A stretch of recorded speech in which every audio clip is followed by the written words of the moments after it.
Oh yes, hi, good evening. This is James Evans with the Build a Deck project. Thank you for taking time. We're going to walk through a status review of the project we've been going through for the last 4 weeks, apply an overview and analysis of it, and delve into how the key elements of project management can dictate the success or failure of a project such as this. Alright, so far, as we've gone through the course of this project, we've had a few scope changes or revised scope that have kind of come down from the owner of the project. So what I'm going to take you through right now is this breaking down the project into taking into account scope changes, ultimately resulting in increased material costs, as well as individual costs related to licensing and paving and things of that nature. Here what we'll see is that the main scope changes focused on the paver area and the extending electricity and gas to grill area. So project is set to begin in May and ending in July 16th of 2015. The project costs are currently at $17,955.19 with scope change of about $7,991.71. That the costs of those scope changes have been driven by kind of three key areas. Material cost increase of $2,058.84. The paver area that's been added to the project is about $3,140. Now this is made up of a paver and Ozark stone delivery costs of $1,500, the actual ground prep and leveling of the area for $440, the actual work to install a paver is at $1,200, and then the third focus area of increased material is the extend the electricity and gas to a grill area, and that total cost is $870. Now, one of the key elements of project management, and ultimately how you manage a project, is to account for the critical path. In a nutshell, the critical path, as we understand it to be, is technically the longest path through the project. So from the beginning to end of the project, what's the longest path to take across a number of activities to ultimately result in the project end date. Another thing to note about the critical path too is that there is zero slack in a critical path. So if a task is delayed in a critical path, it delays the entire project, a ratio of 1:1 for each day. So if a critical path task is delayed 7 days, the project is delayed 7 days. The reverse is true too. So if you're trying to cut time off a project, cutting time from other tasks that are not on the critical path have no impact on the schedule of the project. However, cutting duration in tasks that are on the critical path, doing tasks simultaneously, concurrently, those things can result in a reduction of schedule time. Now, in the context of our Build a Deck project, there are roughly 38 tasks overall, but of those 38 tasks, there's really only a single task that actually has any sort of slack. And this determination was based upon the Microsoft project file for this project, and looking at the Slack review in Microsoft project indicated that we have about 6.5 days of slack. All the other tasks that had slack were more slack based in terms of hours. Let's say it was 0.13 hours, 1 hour in total, but all those hours were on milestone tasks. And as you know, milestone tasks don't have slack because they are simply indication of a specific task that's completed, or indicates a milestone that has been achieved, such as something was delivered, a document was released, what have you. So from my understanding of what we've seen so far in this project, the single task with slack is number 21, which is a paver Ozark stone delivery. Now what that means is that as we await delivery of those material, the rest of the work around that, including clearing the area, that task can be delayed 6.5 days without resulting in a delay of other tasks that proceed or succeed that task. Excuse that delay there, my phone fell down. Now, ultimately, a revision to the project plan. So as you're going through project management processes, obviously one of the key focus areas of managing projects successfully is not only developing the key project plan and managing that project plan, which we will touch on momentarily, but also how do you approach revisions to the project plan? Should there be changes in a project, additional requirements added in, requirements removed, duration changes, schedule changes, need date shifts, what have you? Any sort of change to the project needs to be addressed, and how do you go about addressing that? Because ultimately, in order to meet cost estimate, schedule, time estimate, and the performance needs of the project, we're going to have to make sure that as project managers, you revise the project plan to incorporate changes to ensure that we meet those areas of or critical success factors, as we'll touch on in a bit. So, in terms of the Build a Deck project plan and revision of the project plan, the whole project itself goes through a very thorough and defined, if you will, or refined approach to ensuring that updates to the project plan are addressed. Now, as we read through the project plan itself, we notice that ultimately an effort, not only for the project itself, but ultimately in terms of incorporating changes to the project, that effort is led by the project manager. This includes scope and change management, overseeing quality assurance of the project and the project management process, maintaining documentation. So the project plan has documentation across all areas from risk to communication to scope documentation. And ultimately, any project's changes any project changes as well as meeting the end project objectives are all managed and led by the project manager. And then underneath that are the team members and resources and effort made by all parties involved and all stakeholders. Overall, the project includes cost estimate, cash flow plan, resource allocation plan, communication management plan, and approach to how to manage communication, guidelines for meetings, team directory, quality management plan, risk management plan, issues list, procurement management plan, and change management plan. All these are included in project plan for Build a Deck project, and really should be included and are kind of expected to be included in all project plans for whatever project you're doing. And those things those items, the documentation have to be revised as necessary when revisions or request of changes to the work being done is included or incorporated.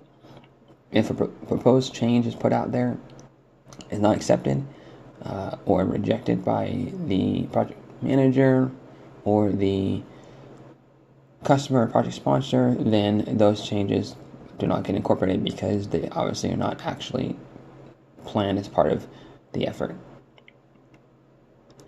So we're going to kind of delve next into the change management plan, but ultimately all these areas that we talked about on this particular area of the presentation indicate that no matter where you're at in the project, if a change comes down, these areas can be affected, and if so, a revision takes place to the project management plan. Change management plan. Ultimately, change management plan addresses modifications to baseline.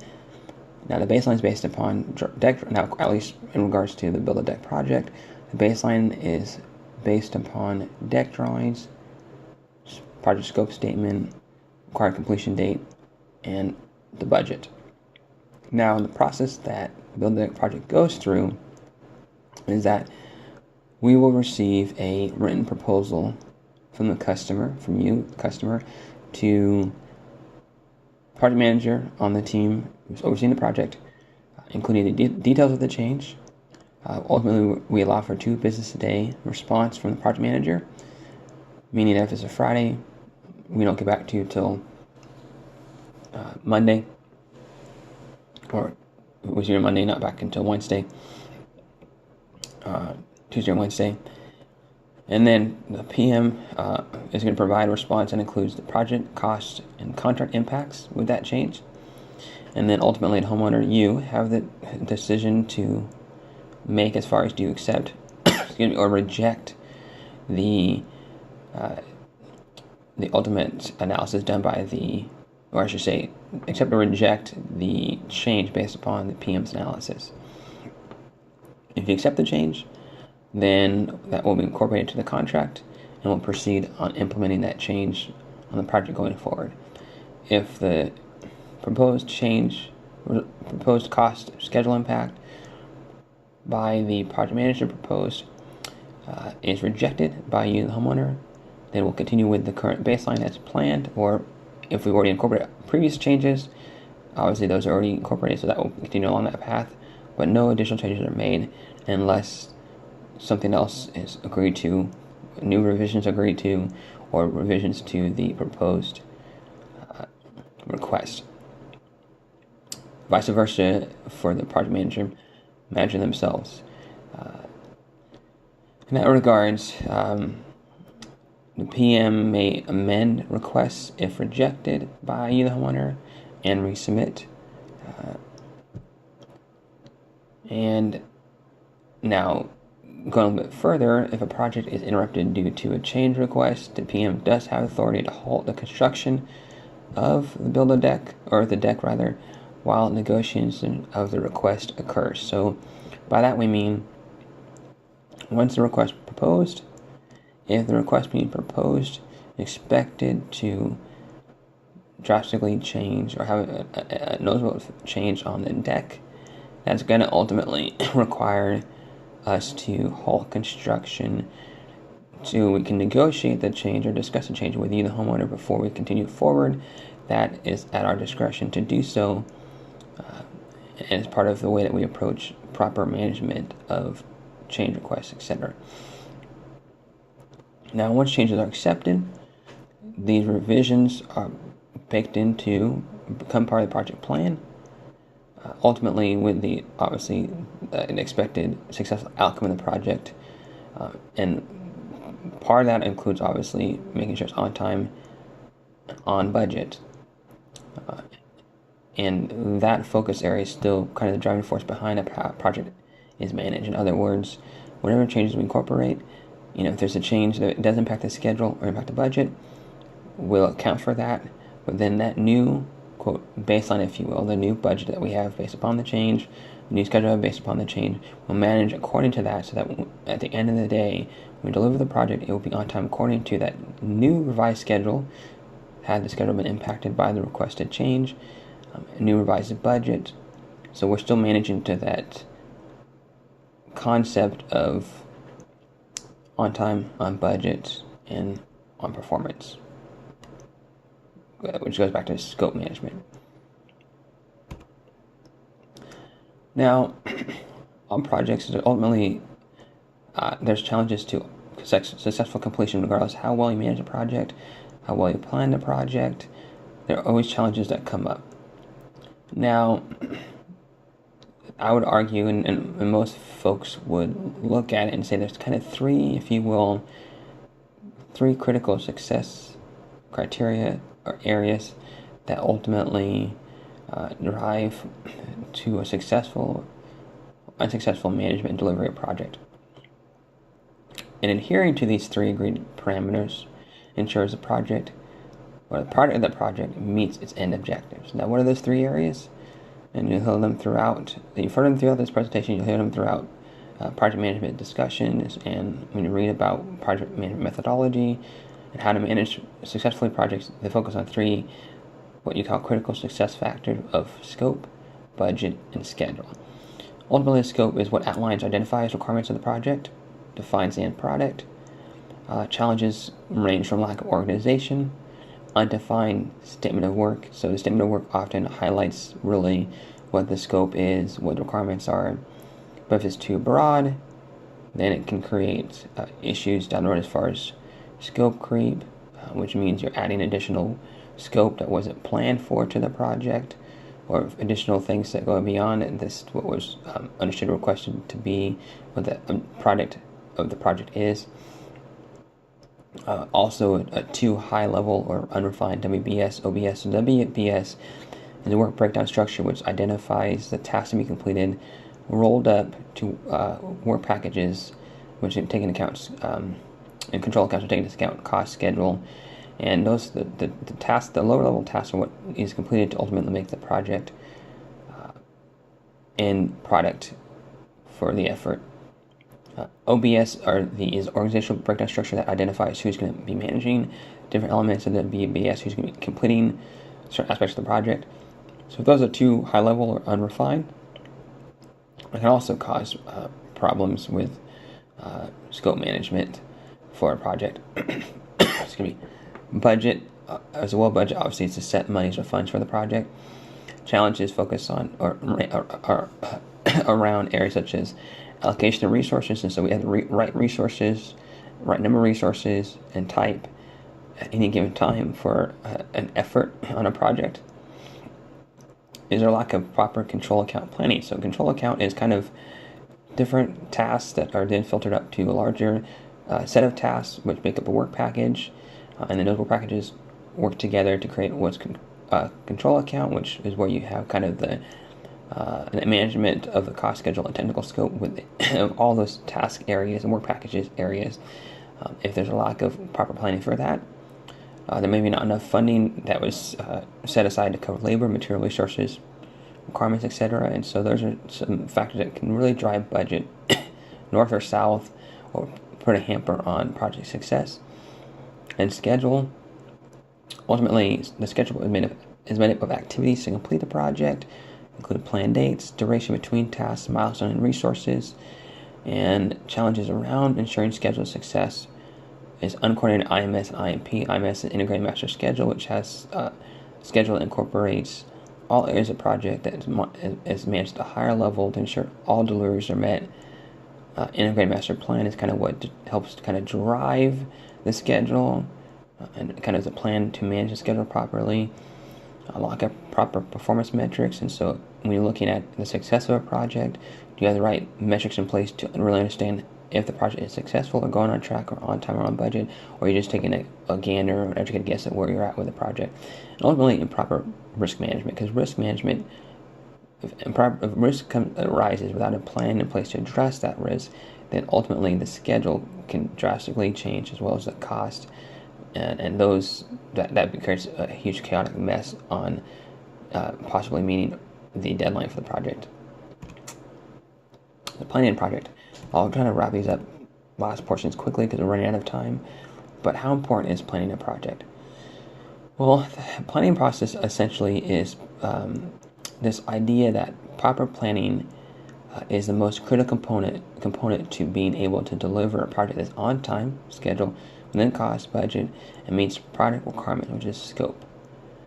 The key factors that kind of drive project planning, and ultimately project planning as a whole, is really a nutshell of what needs to be done to manage a project. It incorporates risk, incorporates change management, incorporates the project plan itself, project charter. So in order to even do a project or be ready for a project, you have to properly plan. Now, some of the key areas that I've focused on in this, helping you, the customer, understand, is that properly defining the project, defining the scope and the objectives of the project, establishing that clear and defined WBS and OBS, who's going to manage the work, what work is actually going to be done to complete the project, and ultimately creating a project communication plan, because communication is critical to success. Open lines of communication, clearly understood requirements, being able to, if a change is needed, being able to communicate that effectively. How do we approach that?